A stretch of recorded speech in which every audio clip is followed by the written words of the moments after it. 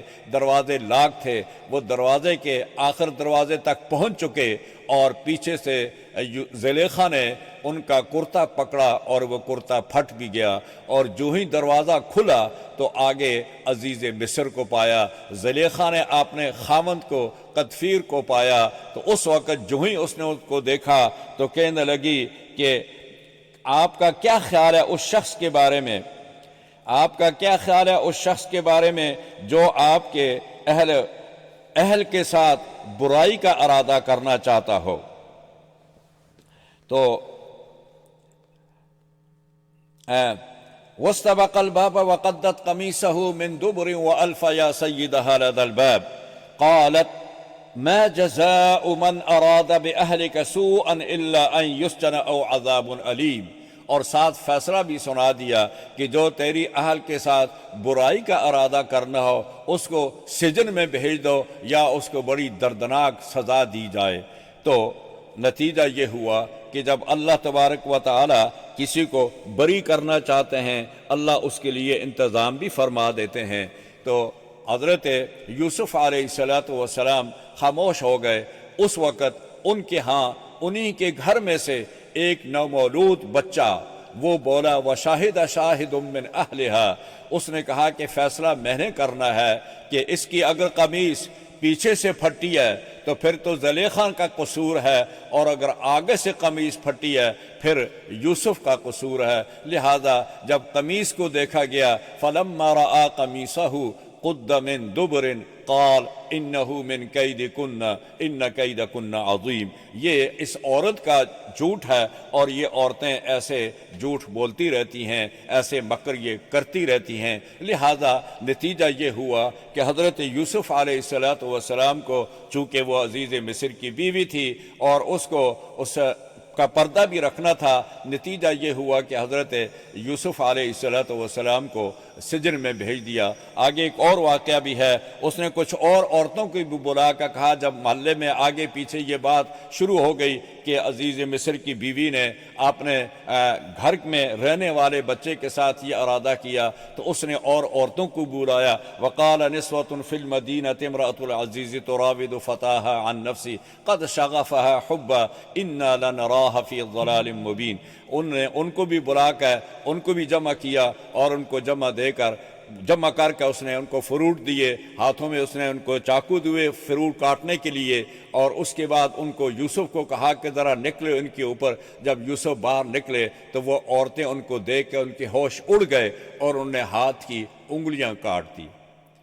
اس نے کہا کہ لم تننی فی، کہ آپ اس کے بارے میں مجھے ملامت کرتی تھی جو میرے گھر میں رہتا تھا، تو کیا آپ نے ایک ہی نظر سے اس کو دیکھا تو آپ بے ہوش ہو گئی، اور میں کیوں نہ بے ہوش ہوتی کہ یہ میرے گھر میں پل کر جوان ہوا تھا۔ لہذا نتیجہ یہ ہوا کہ حضرت یوسف کو جیل میں جانا پڑا، اور جیل میں پھر وہ رہے بضع سنین۔